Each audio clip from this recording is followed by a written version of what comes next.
What to do, my homies, my peeps, my rounds, my partners, and most importantly, my goal chasers. This is your number one goal coach, Coach Jones in the building, still taking it one goal at a time with the Impel Project.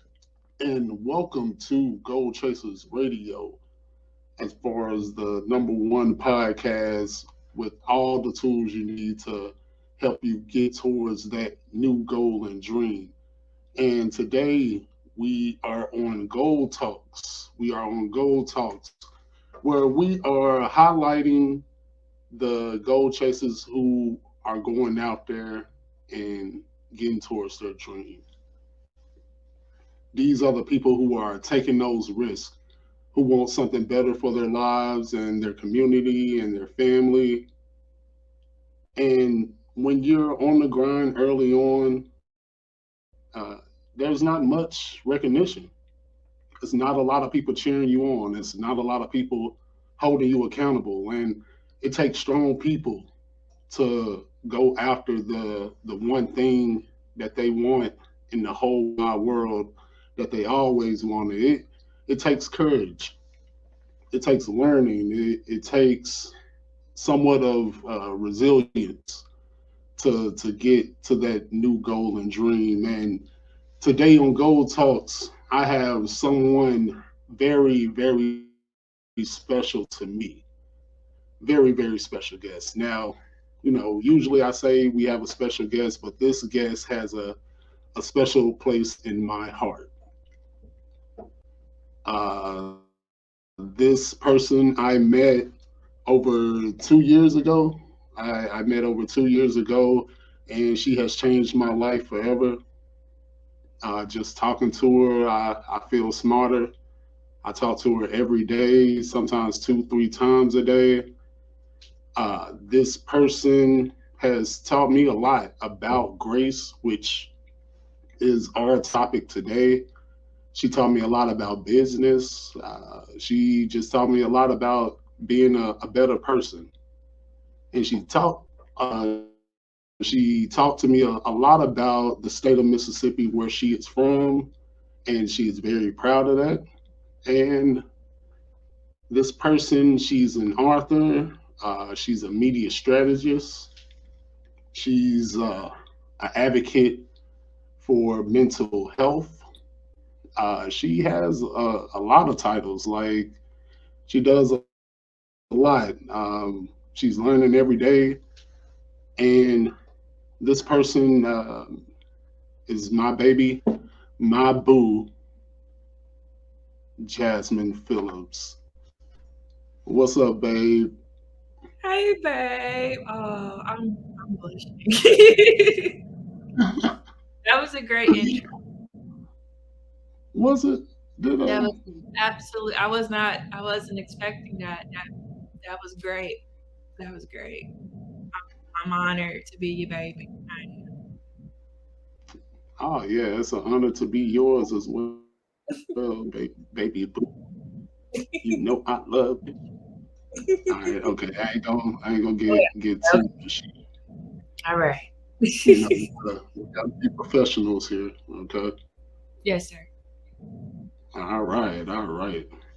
So enough with the intro. So we're gonna kind of get into it. So this is a question I ask people in my workshops. I asked Ricky on the last Gold Talks.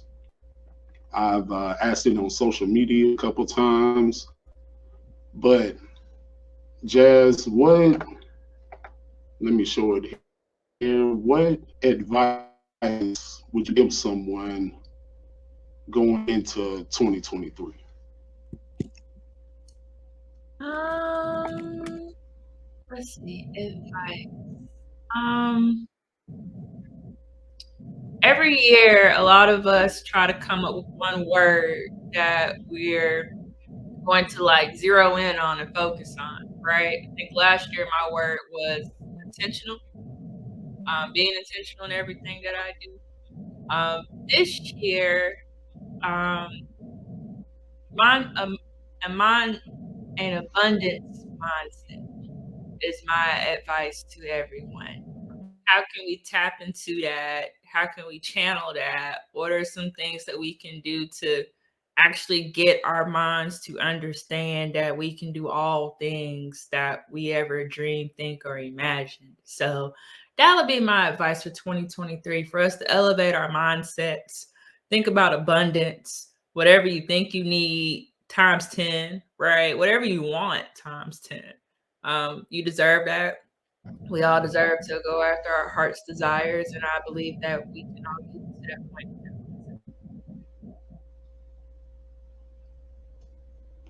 Yes, yes. Ooh, abundance, abundance thinking. I love it. I love it because that's something you need when you are going after a strong goal that you feel proud about. I think a lot of times we get stuck in thinking of the things that we don't have, especially in the world that we in today. We're always seeing a lot of negative things, and it takes practice, I would say, as far as that abundance thinking. I would think so. It's nothing that happens overnight, especially if you have a bad habit of just thinking of the worst and the worst possibilities, or being in a poor mindset, right? Mhm. Okay, okay. That was good. That All was good. We right. preaching early. You said what? We're preaching early. Oh, yeah, it's early in the interview. Yes, that's what Gold Toss is about. That's right. So, my next question is for the people who don't know you, because I know you. How would you describe Jasmine Phillips? How would you describe Jasmine Phillips? Jasmine Phillips is a country girl who loves being outdoors, who loves her family, who loves her friends, who loves to help people, serve people. I like to think that I'm pretty nice. I like to consider myself as a nice person. I have a big heart.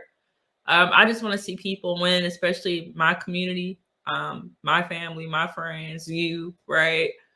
Those you're connected to, like that. That's honestly what I'm all about. So I think that's a great short way to describe who I am. I'm all about my folks, my people, whatever I can do to pour in and make sure people are able to go above and beyond what they ever thought of. Like that's me. Nice, nice. Oh, that's definitely a great description. Definitely serves you well. I believe just the first time we met, I got all of that in one setting. I felt all of that in one setting. Um, but that was a great description, babe. Thank you, babe. Thank you. And yes, she is a country girl at heart. She does love the outdoors. I believe the first couple of dates we had were outdoor dates. She's the only person who got me to, what do we call it, canoeing or kayaking? We went kayaking. Kayaking, yeah. Hmm. You're the only person that ever got me to kayak or just be in water like that. But that's what I love about you. I know.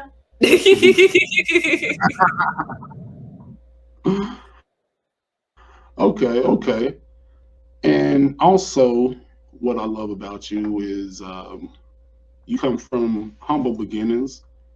And this next question, tell us about being born in Chicago and raised in Water Valley, Mississippi.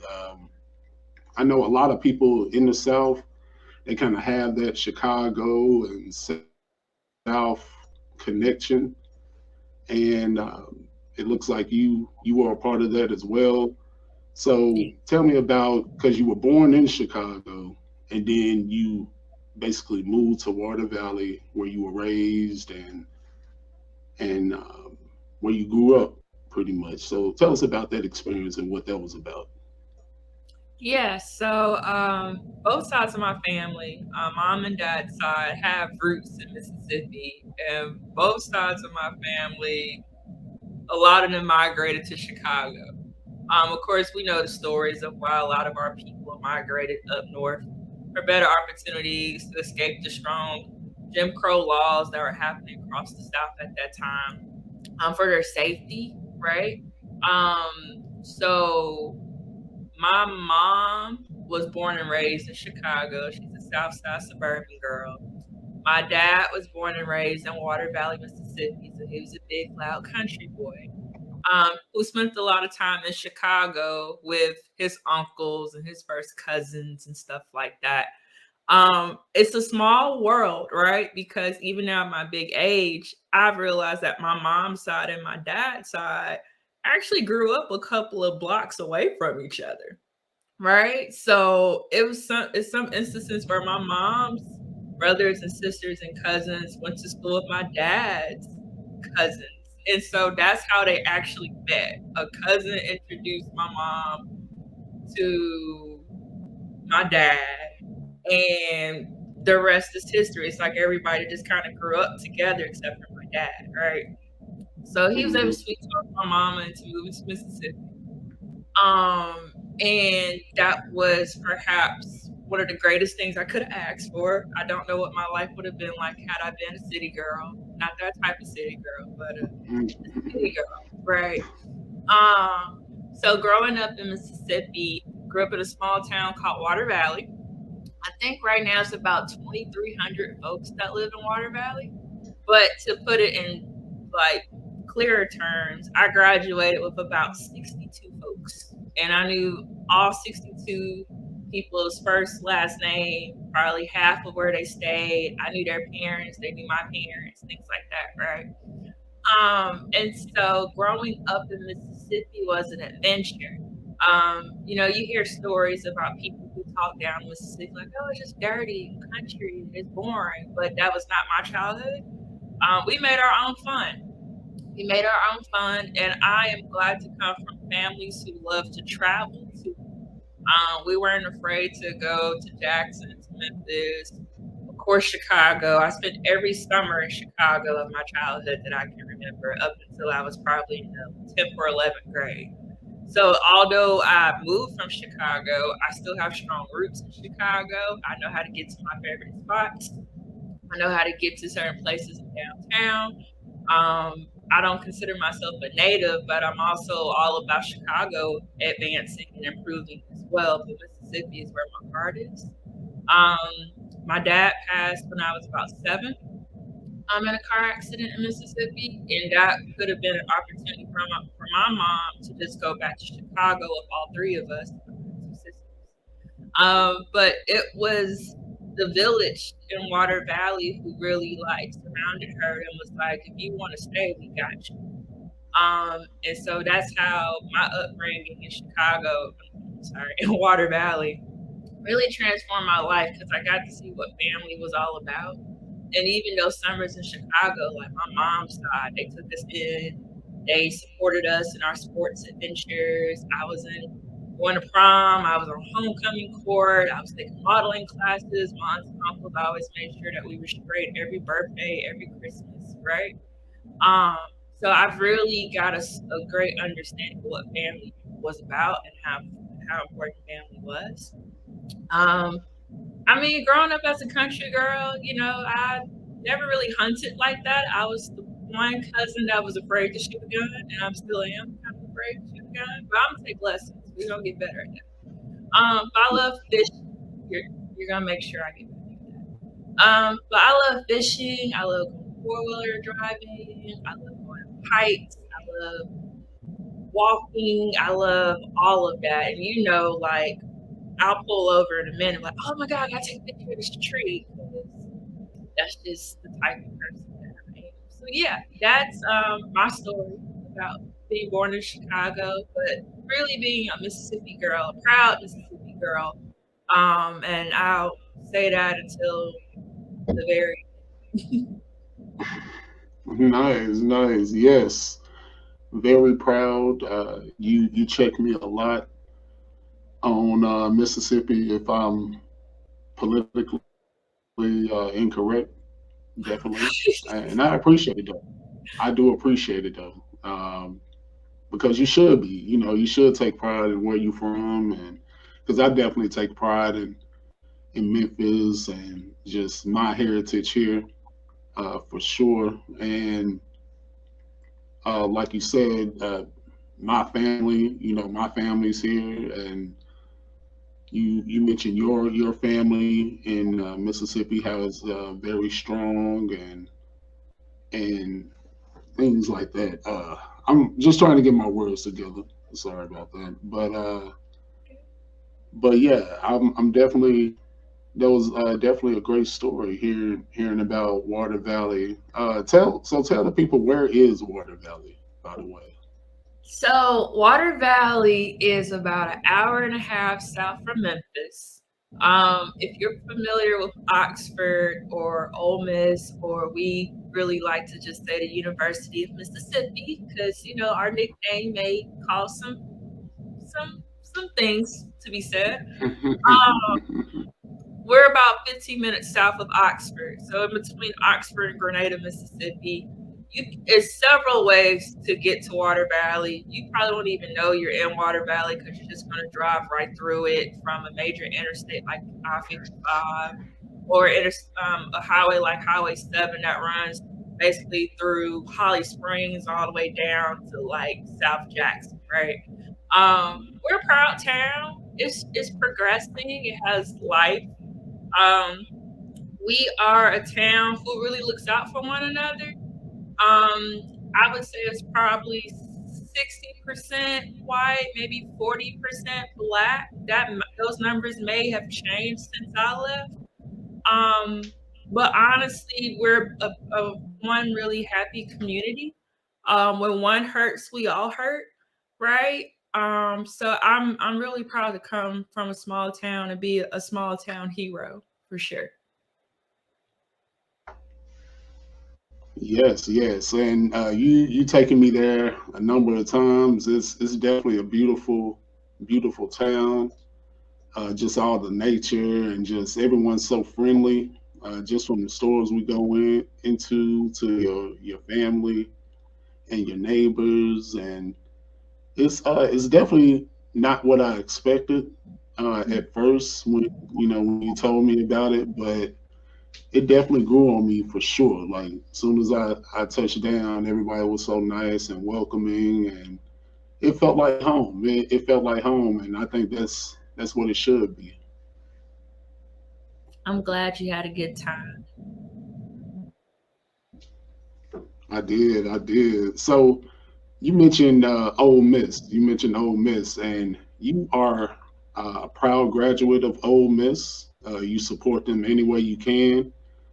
And also, I know a lot of people in your family, they didn't want you to go to Ole Miss. They're pretty HBCU bound. And so tell me about, that process, choosing Ole Miss and going against the family. Like you went against the fam. You say you're family oriented, but you went against the fam with this I decision. I think I went against not just family, but just like maybe the black community as a whole in my town. Ooh. Because as I got older, I did see that a lot of our elders went to HBCUs, right? They are the Mhm. Alcorn alums, the Jackson State alums. A bulk of my family went to Mississippi Valley State. Proud Valley State alums. And I have family who were very well known in the Valley State streets. And definitely trying to get me in there. Full ride, all of that, right? Um, Ole Miss was never my top choice to go get my education at, to further my education at.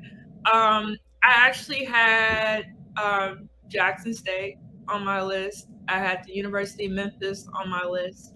at the University of Illinois at Champaign on my list because that was about a 2 hour drive from Chicago. And I was like, okay. And I went to their campus. I've like traveled through Champaign a lot. And so I actually kind of like that city a lot.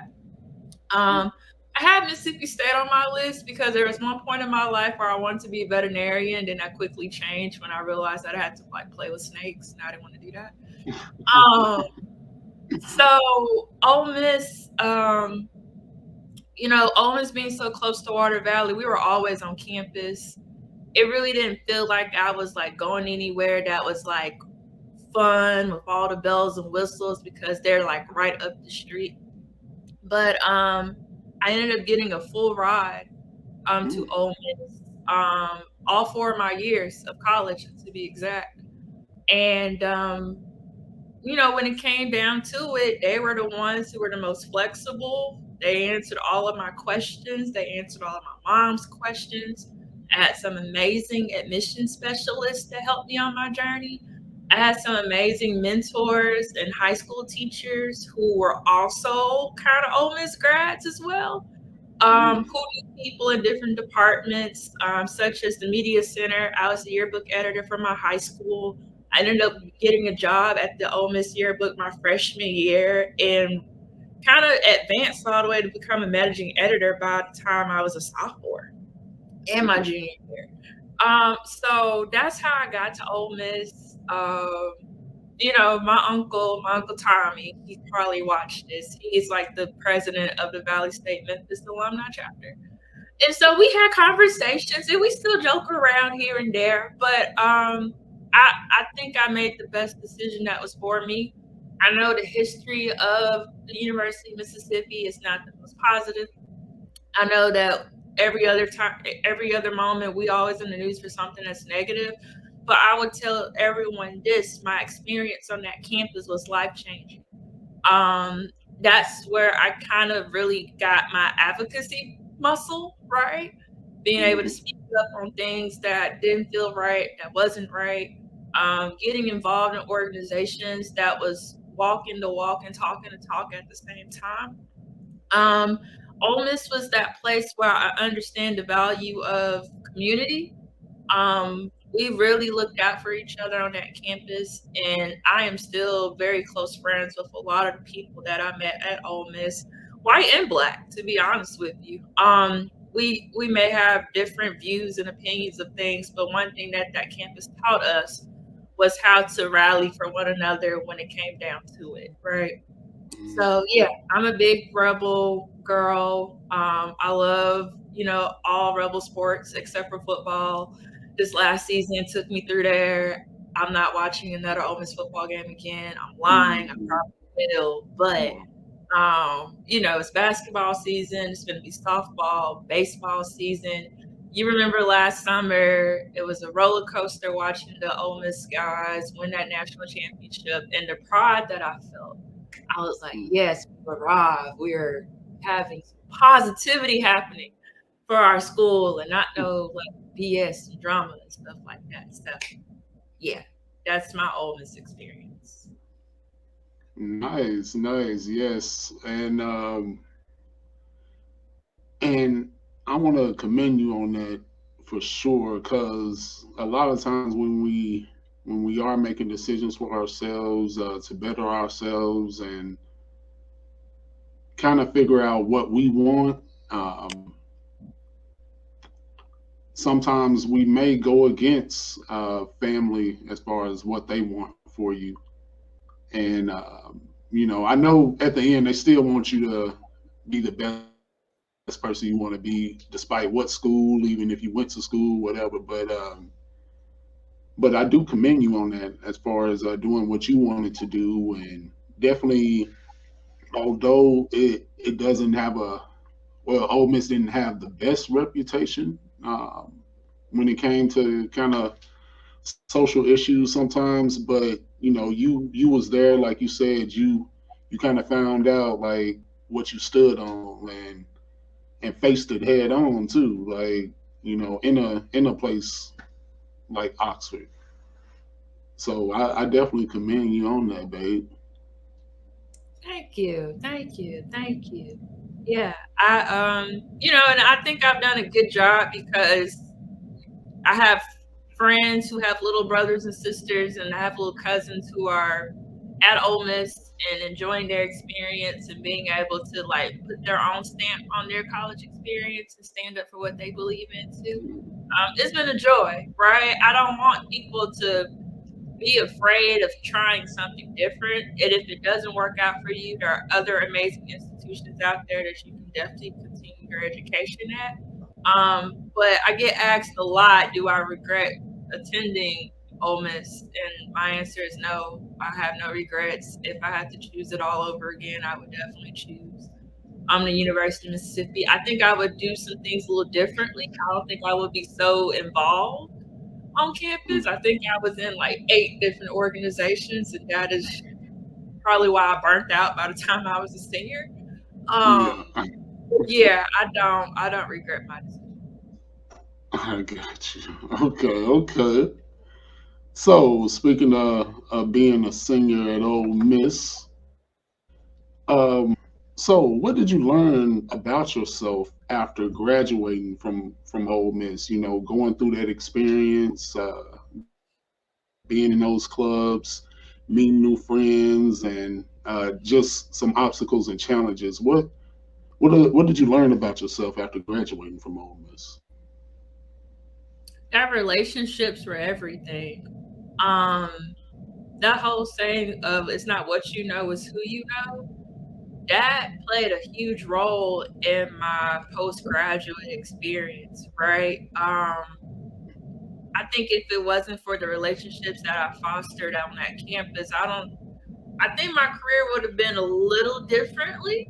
I would have gone about things a little, it would have unfolded differently, but I don't regret how my postgraduate journey started, right? I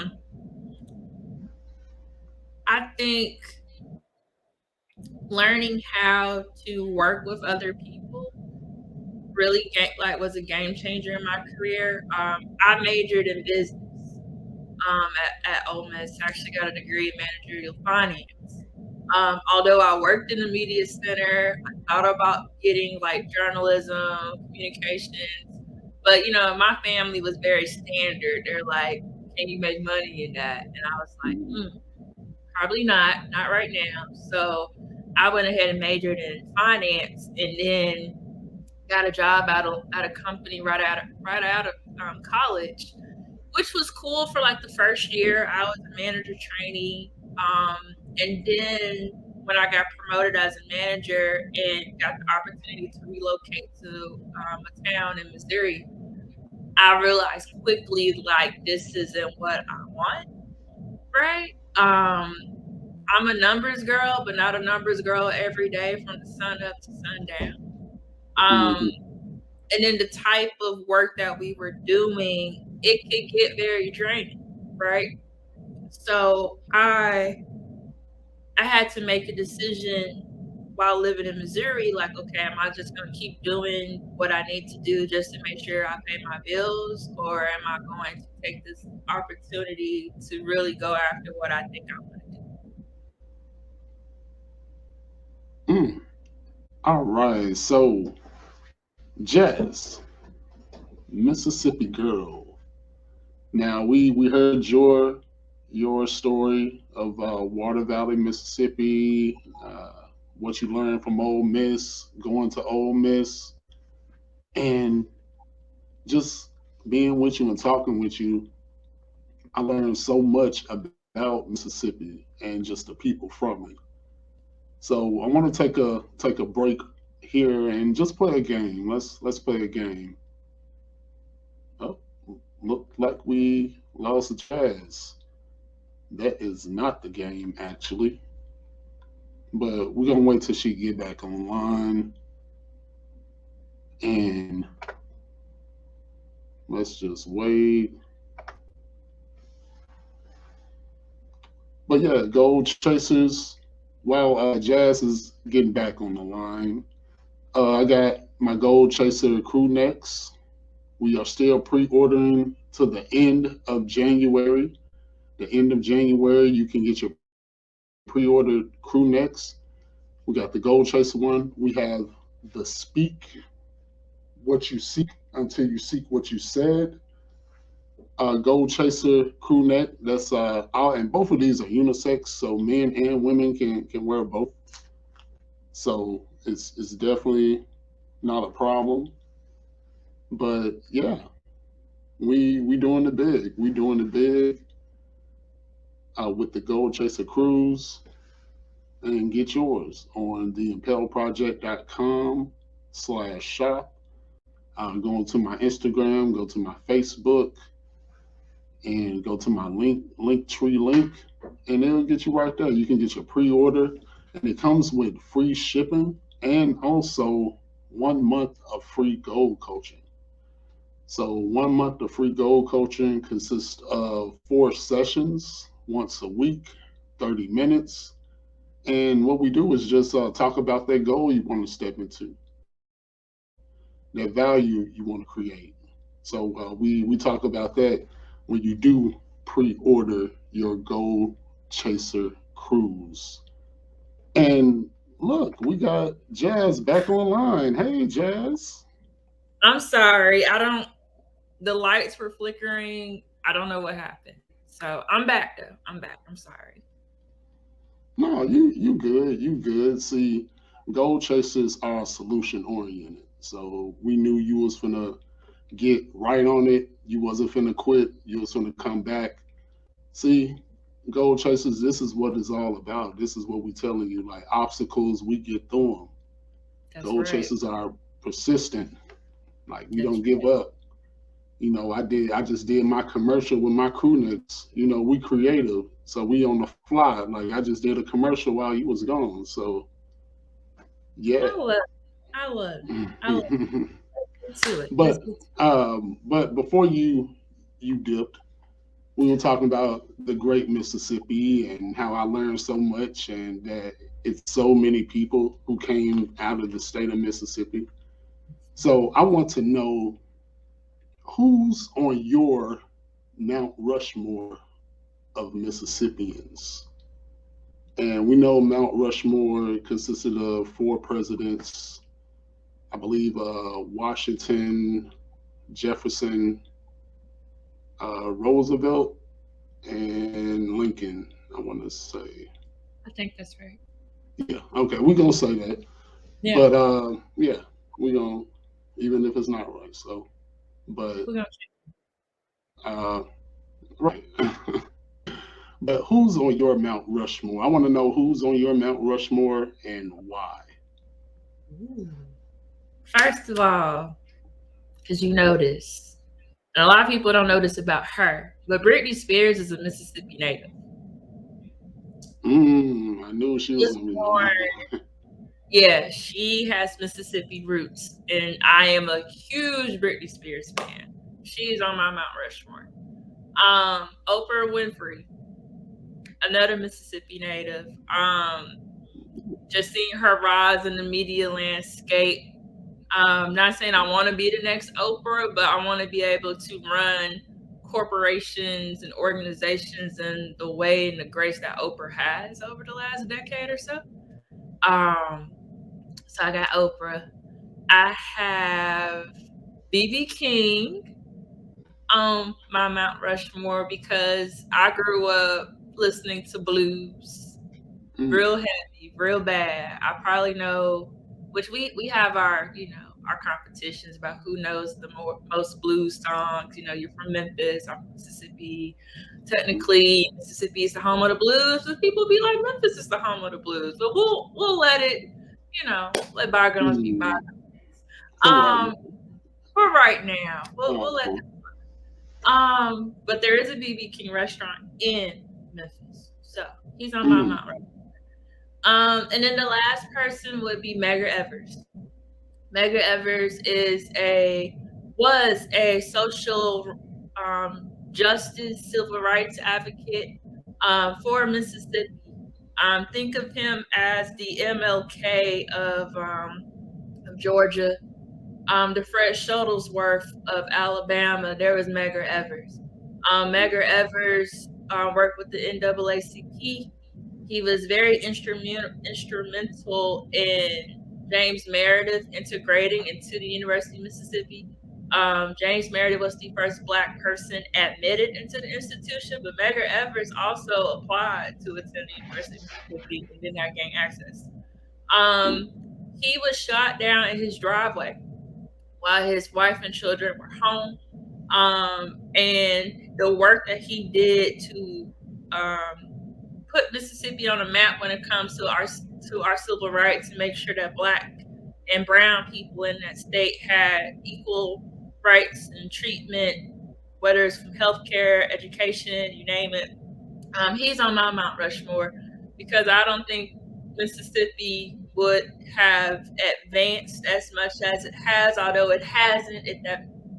That'll hit you later. But no, I would be remiss not to have that man on my Mount Rushmore. I would be remiss if I didn't have that. Mm, okay.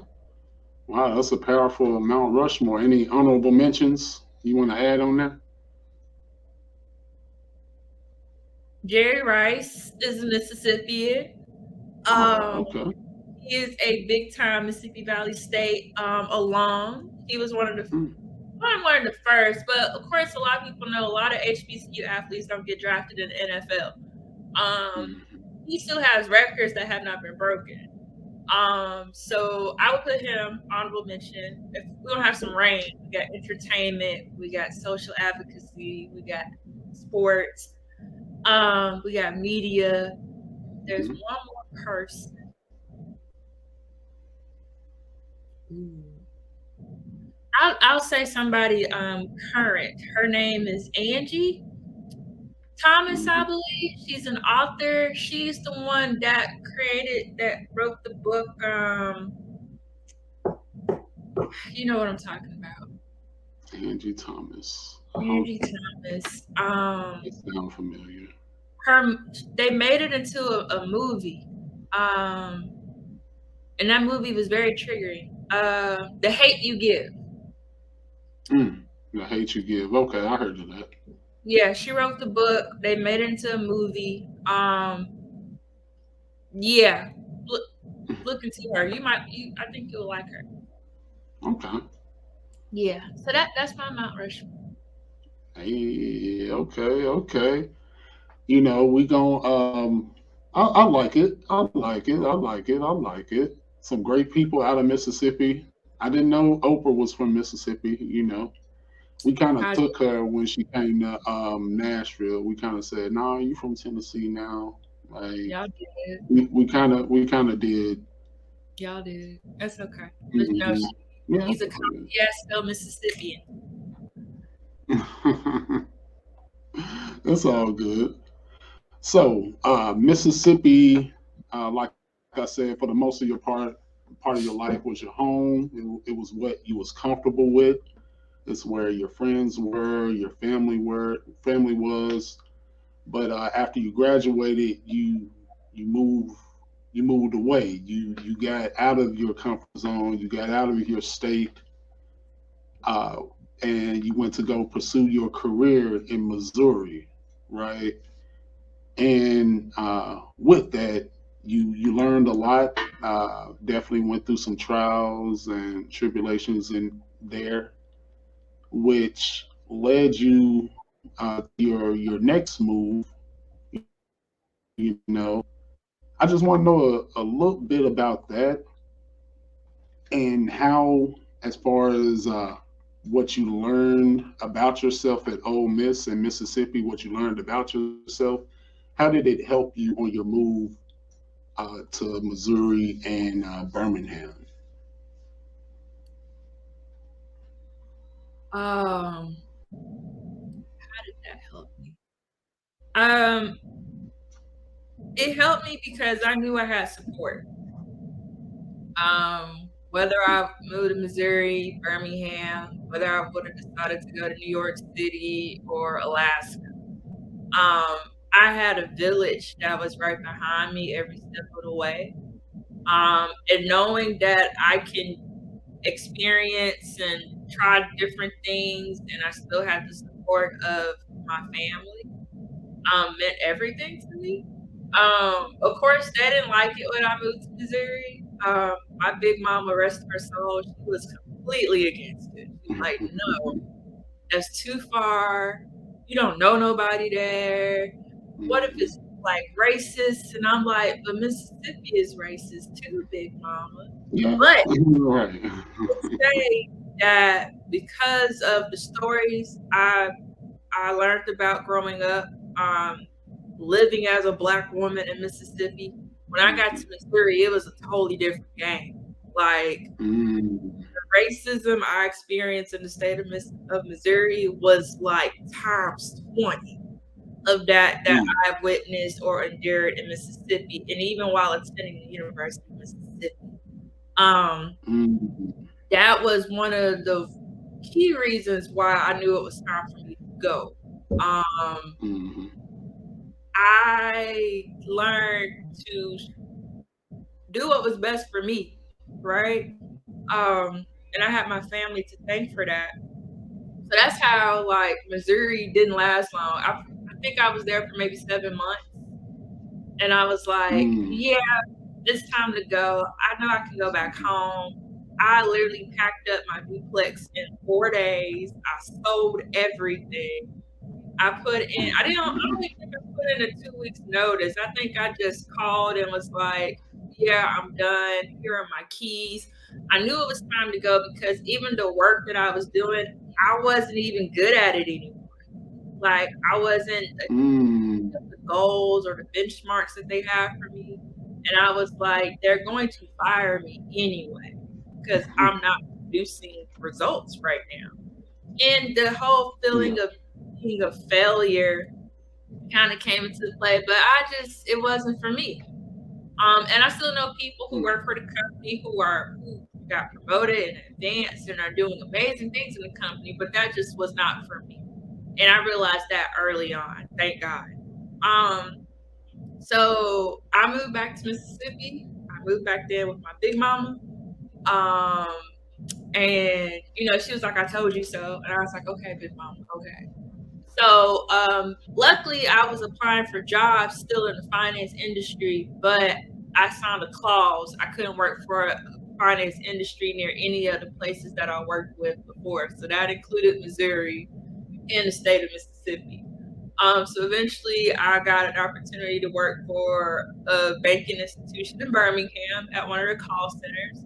I knew one person in Birmingham. I had a cousin there. She was like, "You can stay with me until you get on your feet." And I was like, "Okay, cool." And that's how I got to Birmingham.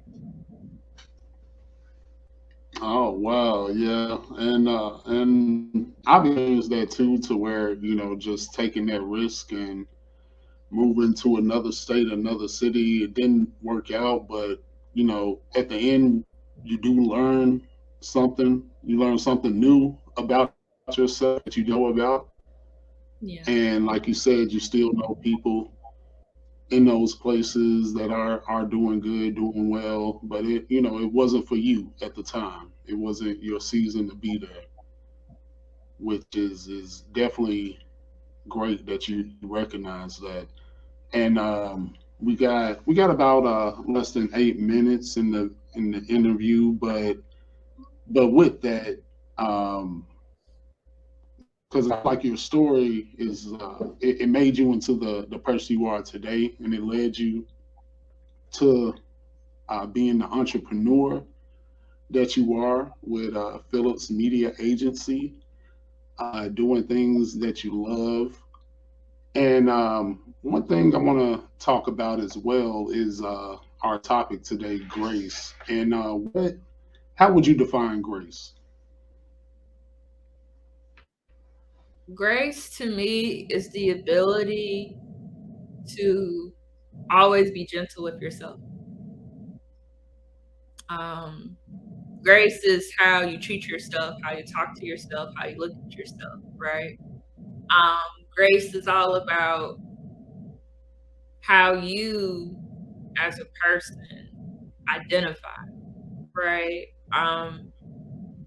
I think it's very important for people to understand what their their kinks are. Like, what is it about you that you like, that you don't like? what can be fixed, what can be improved, what you need to pull back from, what you need to pour more into, right? But while you're going through that process, I think it's always important to be gentle with yourself and don't be beating yourself up so much, right?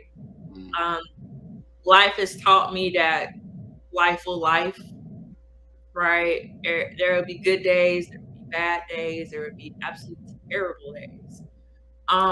But through it all, how you respond to yourself, I think makes a difference.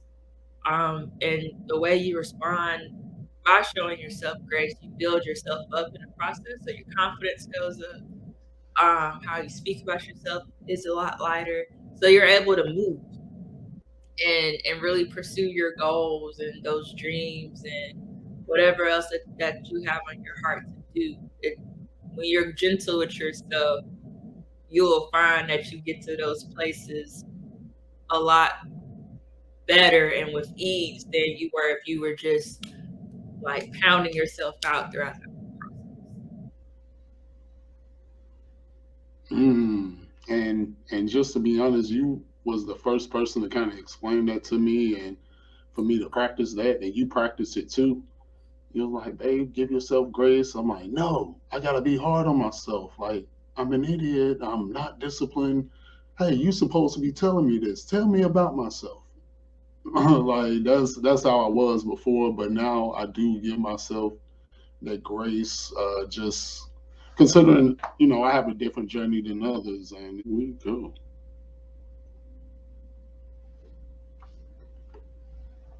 All right. So, Jazz, you were one of the first people to teach me about grace and how it was important, just because I used to beat myself up all the time, and you would tell me, just, it's okay, just give yourself a little grace. And that was kind of the first time I really heard that, just because all my life I just put other people's standards on myself, to where, oh, if I don't get this done, I'm a failure, and always trying to be the best at what I do, as far as when it comes to sports, or when it comes to school, or just anything. And I never gave myself grace before. Like, I never gave myself grace before. I was either just dumb, or a failure, or anything like that. But you taught me about giving yourself grace. So, how would you define grace? To me, grace is the ability to be gentle with yourself at all costs.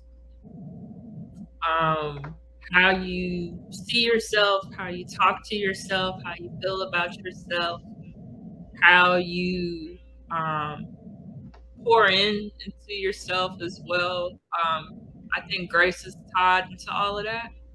Um, I am a believer of that if you feel good about yourself, you're going to do good too. The work that you produce, um, no matter what your goals may be, if you feel 100% confident and good about yourself, you're going to do fine. I think grace is that cushion to when things may not go out at when things may not plan out how you may have anticipated, right? We got good days, we got bad days, we got terrible days, we got days we don't want to wake up in the morning, right?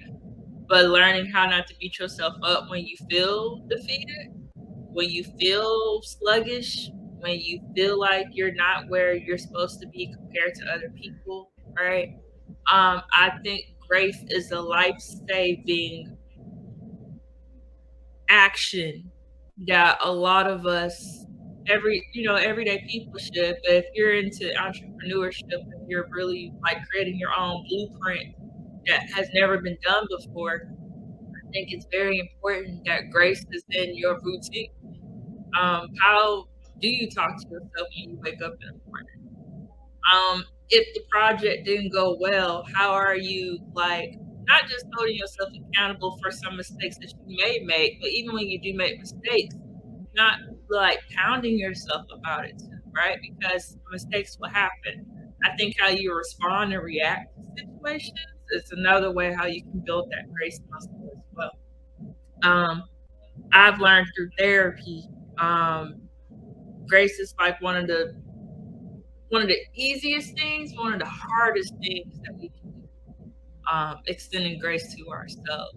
And it's not just you just wake up and you just get it. Like, no, it's a intentional everyday affirming yourself, um, loving on yourself, seeing yourself as somebody who deserves to be in these rooms, right? Um, that's how I would describe grace. Hmm. I like that. I like that.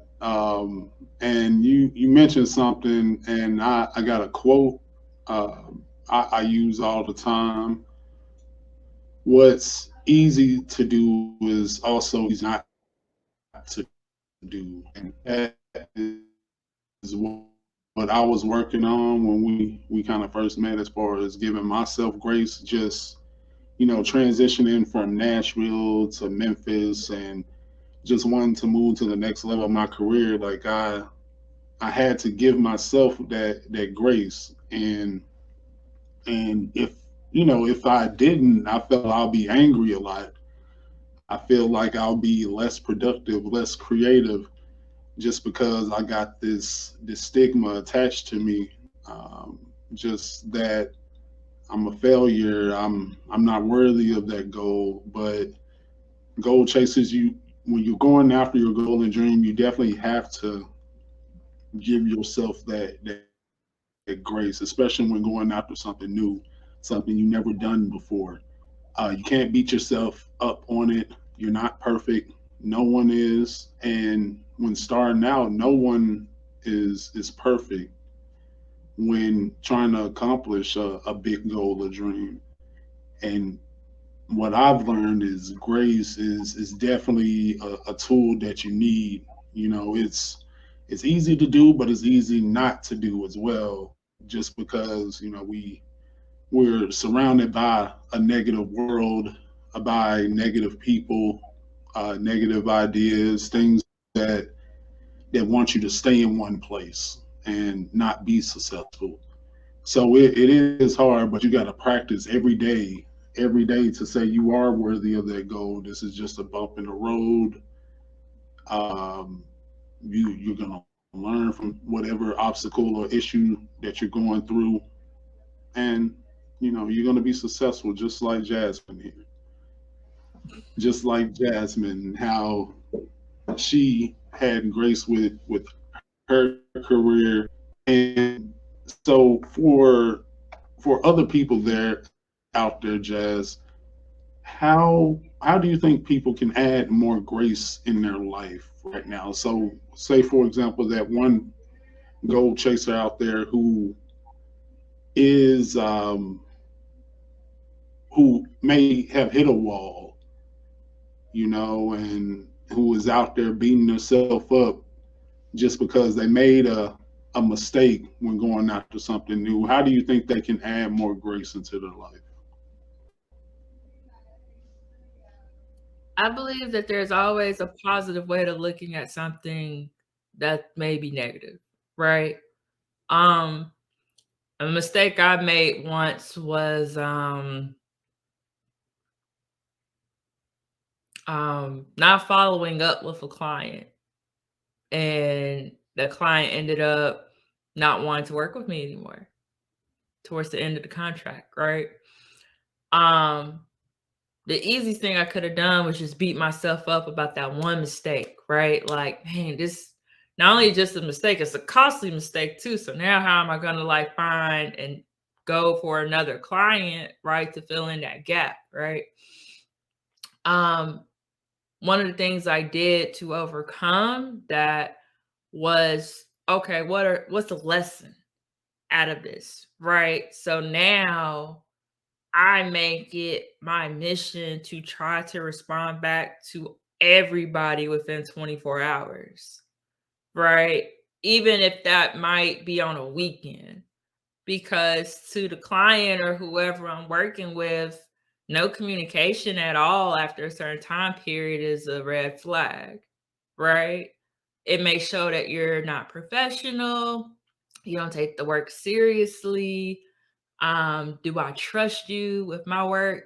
So being able to find a positive out of that, and now I got to do better at this because I shouldn't be sending emails at 10 o'clock at night to people, but that's finding the good in it. Like there's a lesson in it all, and I think if you're able to take those lessons and truly apply it to how you move forward, I think you become better at it.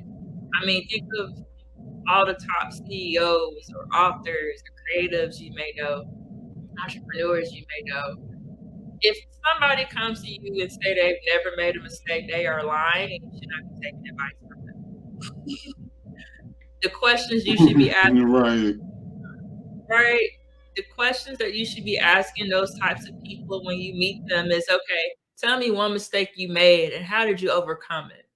What was the lesson that you learned from it, right? Get like these people out there should be real with one another about this journey. Um, because you see the glitz and glam on social, you see everyone going to these big conferences and they're speaking on these big stages and they're getting these huge clients and contracts, but nobody's telling you about the mistakes that were made on the way to the top. And I guaranteed you, if you ask a lot of those people what is one thing that they've learned to do better when it comes to themselves, is them extending grace to themselves along their journey.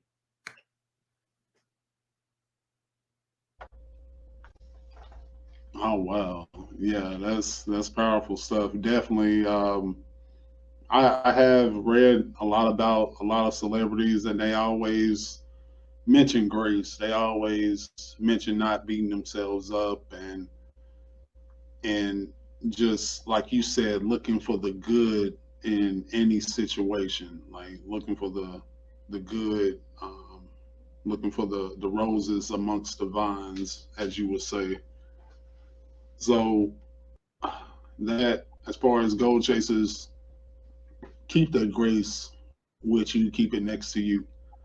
Is definitely important in your journey for sure.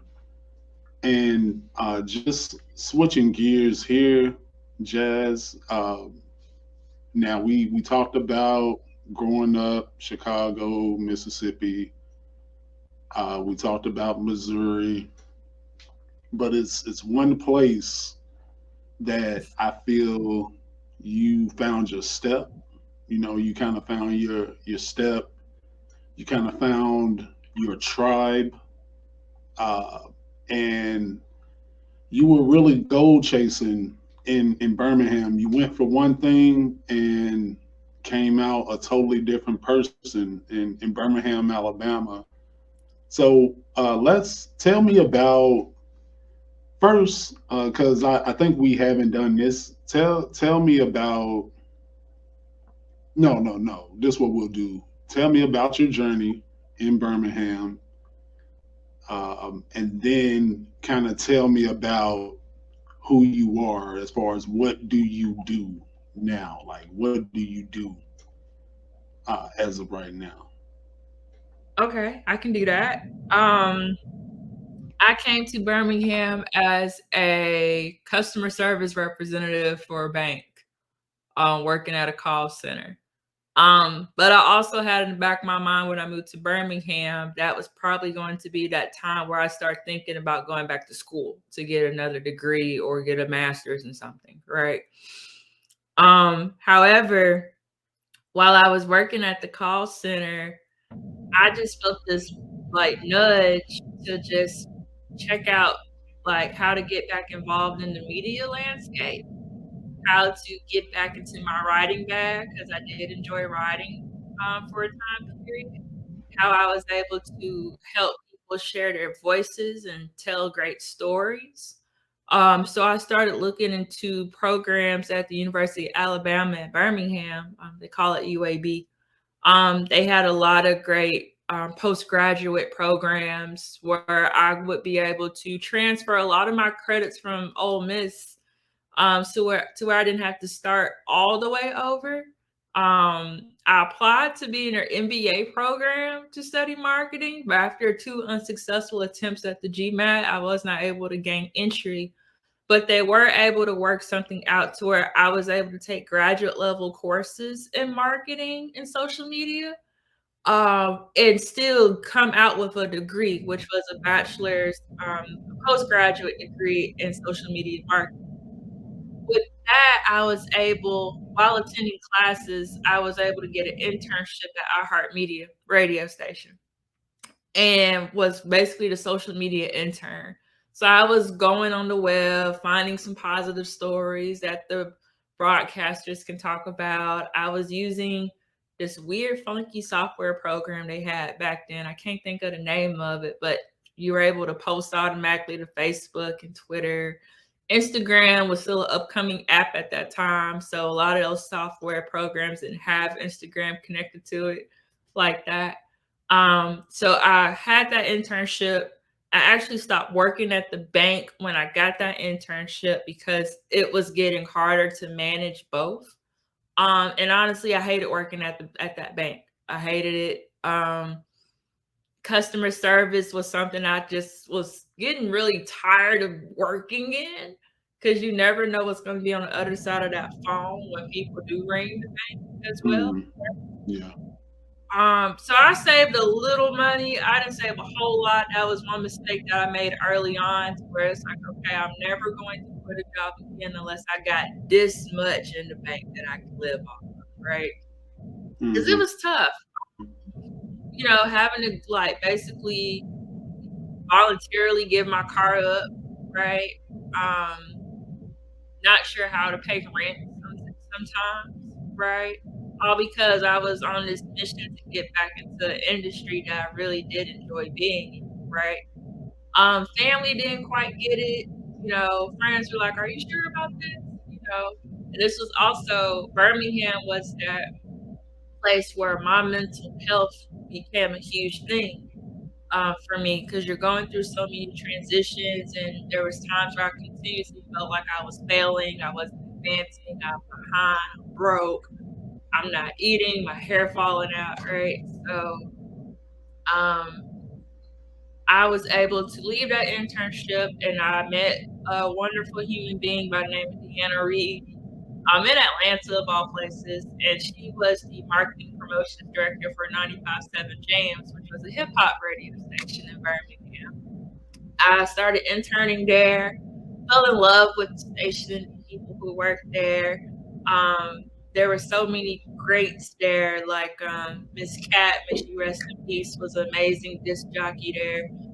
Jermaine Funny Man is who they called, became one of my big brothers and mentors in the game, who really showed me how to work the boards and how the mic should sound and how the video should be clear, and just making sure the website looked good. Like, he was that person that really helped me with that part. And then D Reed was the person who introduced me to how to write a press release, a media alert. We talked about this the other day, right? It was these great black people who like circled around me and was like, you can have a career in this industry. So fast forward, I started working at Publix as a cashier after telling myself that I would never work in customer service again. But Publix was actually one of the best jobs I've ever had in my life. I would tell everybody that. I love Publix. I love the culture of Publix. It's customer service, but I also think I became a better, efficient leader while working at Publix. I learned the true meaning of empathy while working at Publix, how to interact with people face to face working there, how to work with a team, right? That you actually like, right? And then the food was just good, like the deli, like Publix cakes. Like, oh my god, love Publix. It should be here in Memphis. Um, but to fast forward, I was working part time at Publix while doing like this internship at Jams, on the side, which wasn't paid, right? So being able to keep food on the table, things like that, I was hustling, right? Hmm. I was hustling my entire time in Birmingham with no car, during that time period. So I learned how to take city bus from class to Publix to the house. Um, was involved in my church, the Rock City Church. Was working with the youth there, so was able to still find time to give back on Sundays, right? Because I love that's what I love doing. That was really a grinding season for me. So in 2017, I finished at UAB. I walked the stage actually at the end of 2016. So finished at UAB early 2017, still working at Publix. Then I started getting clients who were just like, "Hey, can you just manage my social media for me?" And I was like, "Yeah, okay." Like people were paying me like $100 a month just to manage their social media, which looking back on it now was robbery. But Right. I'm thankful for robbery. But now I'm looking back, I'm grateful for it. I ended up being able to become the social media manager for the Ricky Smiley Foundation. I think that's where I really got was able to really grow. Being able to at that time we didn't call it create content. We just was like, all right, we need to post something, right, to make these pages Mm-hmm. grow. So being part of a team that was able to take that foundation page from zero to almost 10,000, like was mind blowing. And the work that we were doing and the lives that that foundation was changing that I saw up close and personal, I was like, yeah, this is what I'm supposed to be. Um, so around mid 2017, my mental health was never the greatest, honestly, while I was in Birmingham. Um, Depression was real, suicidal thoughts were real, sleeping all day, not eating, being in a dark room, just getting by to getting by. Birmingham was that city that I had to face a monster that I had been putting off to the side for a long time. Um, Birmingham was the city where I was hospitalized for the first time because of my mental health. Birmingham was the first time I experienced hurt from people who I thought loved me and cared about me. Birmingham was that city that also birthed something in me that I didn't think was possible, which was my purpose, right? Um, I left Birmingham mid 2017 due to my mental health. I tell people, like, yeah, I had health problems. I needed to move back home to Water Valley, which is what I did. My health problems that my mental health had taken a turn for the worse. And it became important for me to go back home because I was forced to go back home because I need to be with my folks. I needed to be around my family. I had just left a family trip and I had my family look at me as like, "You're not well. You're not well. You should just move back home when your lease is up this summer." And I'm like, "No, like Birmingham, like work for me, yada yada yada." But no, I packed up everything and I just remember showing up to Water Valley with a car full of stuff and just breaking down in my aunt's arms, like feeling like a failure yet again, right? Mm-hmm. Um, it was tough. I got hospitalized again maybe a week or two after I got to Water Valley. That whole week in that institute in that rehabilitation center was unique, scary, but I think I'm thankful that I went because I don't know what life would be like had I not been forced to go. Um, Coming out was when I was like, I had to build myself back up. Like Mm-hmm. that was when I felt like unrecognizable, bottom of the barrel. Don't know who Jasmine is. I never got a sense of who I was, honestly. So fast forward, I ended up still being in Mississippi.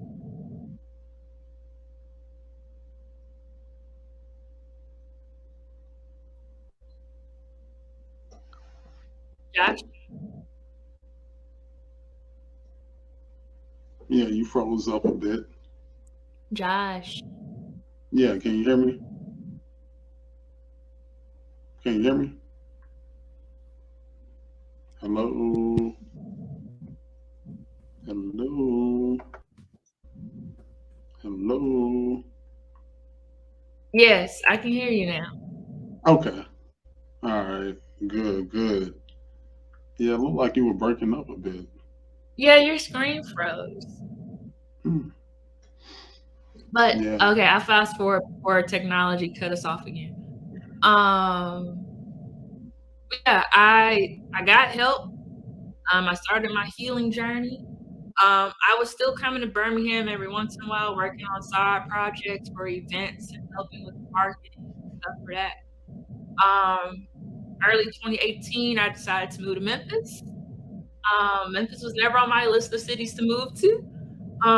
One of the key reasons why I came here, my best friend slash cousin lived here. And she was just like, "You need to come live with me." And I was like, "Okay." Shout out to you. So I moved here. I was still working social media on the side for people. That's how I was putting like make sure I was feeding myself. And then I Mhm. got a call to join interview at a marketing agency here in Memphis called Trust Marketing. I got that job. I was able to work with Beverly Howard Robertson for 3.5 years at that agency. And that's where I got my foundation in media and writing, PR, and marketing. Mm. And it was a black agency, which was very important to me at that time. And so I was still building my side business too, right? At the same time. And back in when did I leave? 2021, I left Trust Marketing and started Phillips Media Agency. Um, and I haven't looked back. I've been very blessed to have my business. I've been very blessed to do some amazing things in my career and work with some amazing people from all walks of life. Um, I'm excited that I've been able to have a six-figure business in less than 2 years as well, which is phenomenal. So how I'm able to continue to grow and bring in a team, that's the goals for 2023 is just like actually building my team because I'm a one woman show with help, but how can I really bring in the help to make me see like they feel like they're a part of this company too, right? So, but yeah, so that's a little bit about Birmingham. Would I move back to Birmingham? I tell people no. I travel there for work a lot, but I think Birmingham served a really unique purpose for me, and I have an amazing tribe and community there. Right, I moved there only knowing one person, which was a cousin, and a couple of Ole Miss people were living in Birmingham too. But now I have like people in my phone from state leadership, city leadership, corporations, nonprofits, like people who I really admire and they inspire me, and I know they're just a phone call away. So yeah, that's Birmingham. I'll always speak highly of Birmingham. Birmingham made me the career person that I am today, to be completely honest with you. That whole grinding season was intense. But I'm tired of grinding. I just want to like slowly build and just get better at my skill set. Um, and yeah, Oh wow, Jazz, that's very powerful story to where our goal chasers definitely can learn from. And I heard a few points just from your story. Just one, you were fed up, you were tired, you wanted to finally enjoy life, do something you wanted to do. So you went back to school and got more knowledge. you learned about your industry, you studied hard. There was some bumps in the road. There was some obstacles. So if you're going after a goal or dream, there's going to be obstacles, whether it be mental health, where it be finances, or where it be people and relationships. But you stuck it through. That's another thing. You were persistent. You kept going. You finally found something that you enjoyed. You wasn't letting go of it. You wanted to keep going. You wanted to do more for yourself finally. And although you had to move from Birmingham, it was still a lesson and a blessing in disguise as well. Just because you when you go after your goal and dream, it's not a wall, it's just a speed bump, a small speed bump that you go over, and you keep driving. Like you don't stop driving because of a speed bump. You say, "Oh, I'm just gonna turn around and never drive again because of this speed bump." No, you just go over it at a reasonable speed. You Mhm. get over it with all four tires, and you keep it pushing. You keep going.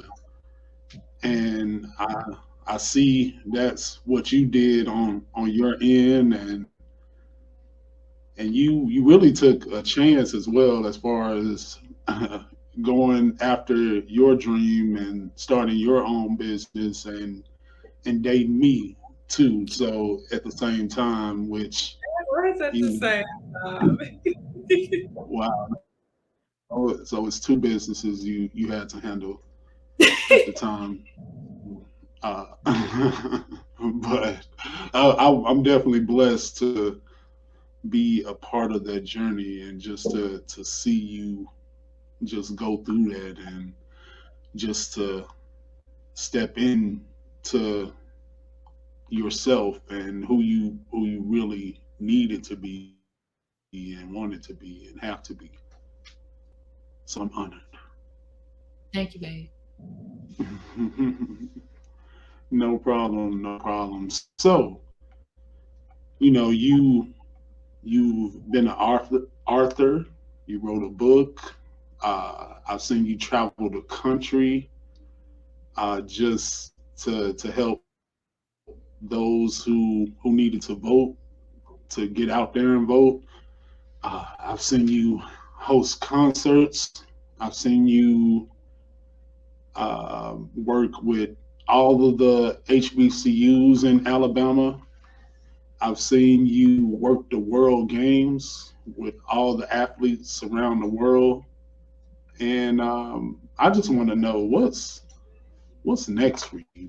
What's just let me know what is next for Jasmine and Phillips Media Agency, because your worst day is somebody's best day if you didn't know it or not. Like your worst day is somebody's best day with all the celebrities you work with, like you said, the who you got on speed dial, like you you just out here. So, but what's next? What's some projects you're working on, and some things you want to do in the future? So 2023 has already lined up to be a pretty big year for us. Um, we have several festivals and conferences already on the books for us to help with some marketing and PR efforts for. We're excited to continue working to help elevate HBCUs around the country this year as well. There's some I can't really talk about because it's just like, the NDAs and all of that good stuff. But Mhm. we're very excited about what we have lined up, some things that I'm personally after this year as well.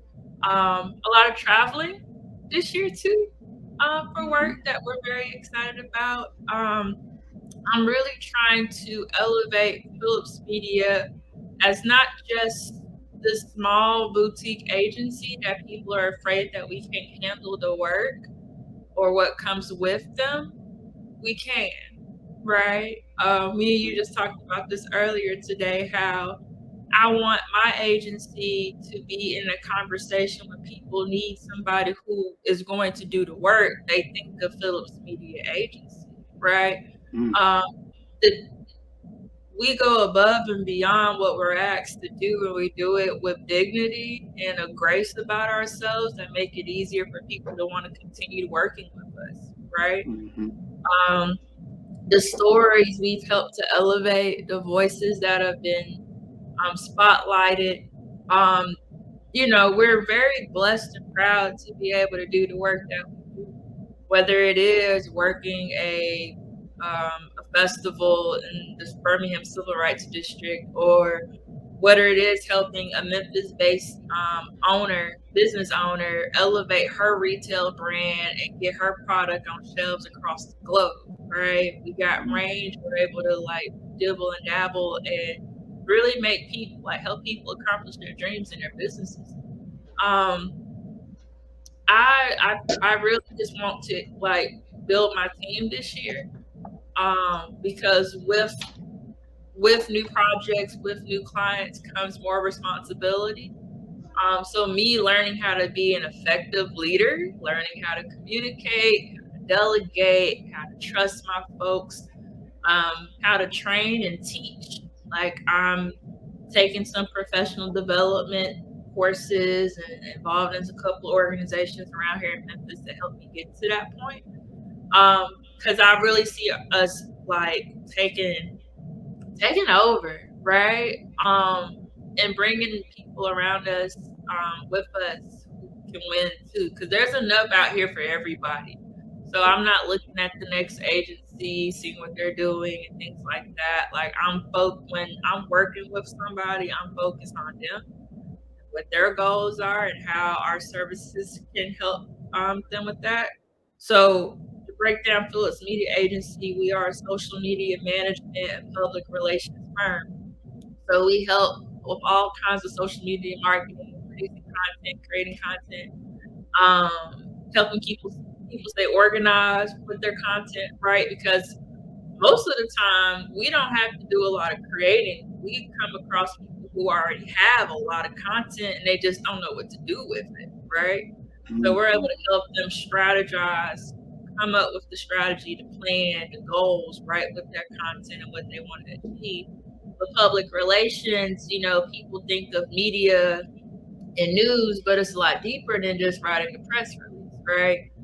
PR mm-hmm, sometimes is me working with corporations who have a community initiative going on and want to make sure that they are not being seen as so performative in the community, right?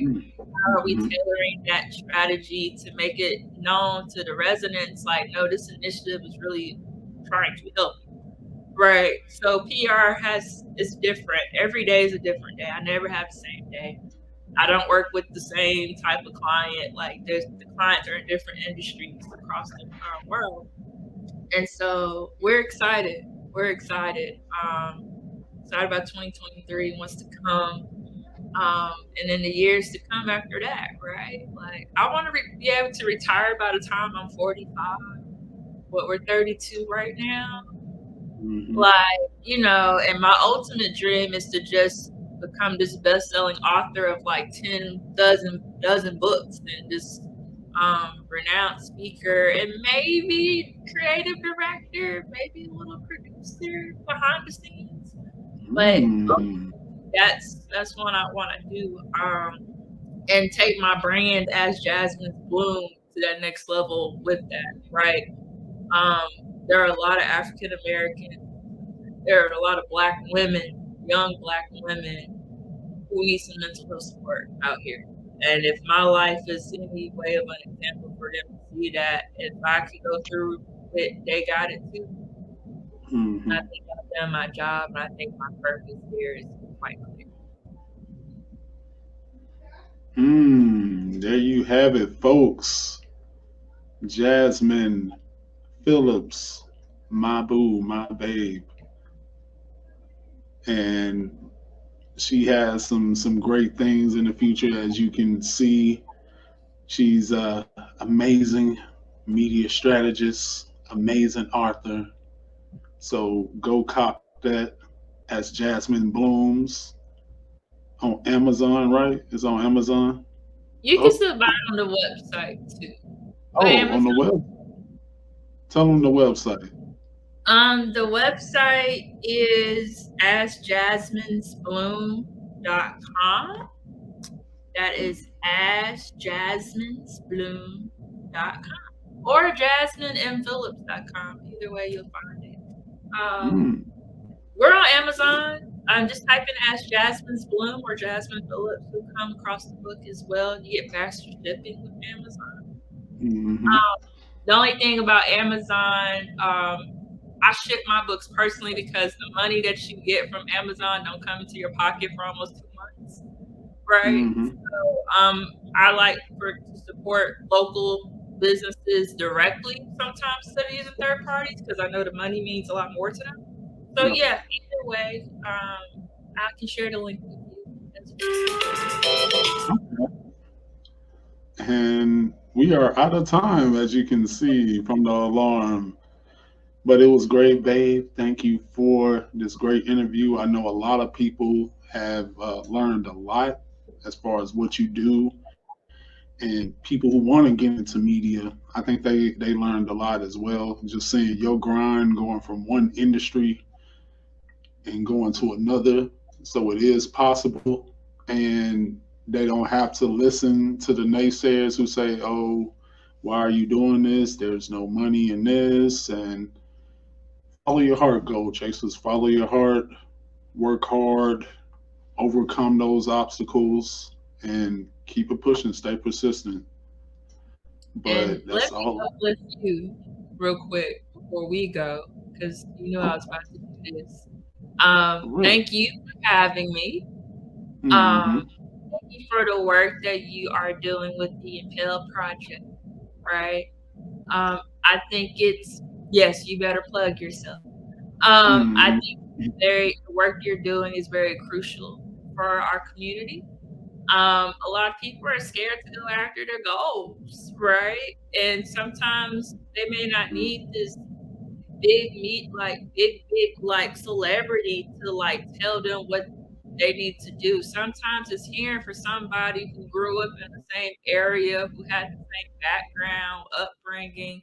Um, it takes somebody who feels like home for people to latch on to and to build their skill sets and their confidence, right? Seeing you being able to coach youth and elders, right? The range you have with that, right? Um, it's been amazing being on that journey and watching you grow. I'm excited about what the Impella Project is going to continue to do. You guys be sure to support my baby and his brand. And make sure you sign up for your free goal coaching session when you purchase your crew neck for $40. Because I'm getting mine. I always buy from him. He don't like to just, I don't like getting things for free from him. Although he insists that I just take it, but I don't do that. Because I believe in supporting our people. So yeah, thank you, babe, for this opportunity.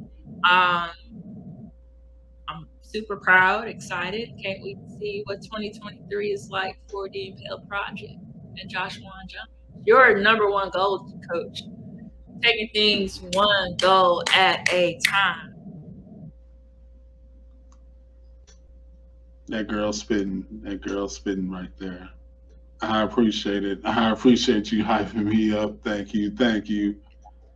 I was gonna nod my head just because you was flowing. You had bars right there. That's what's up.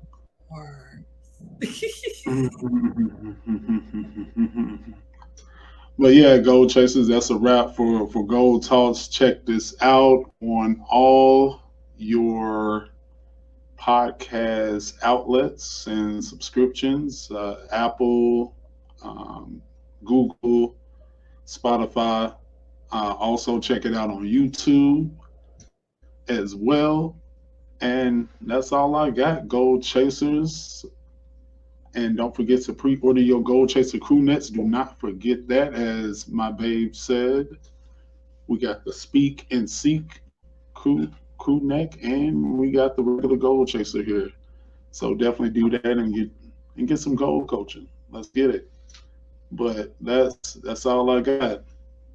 Peace.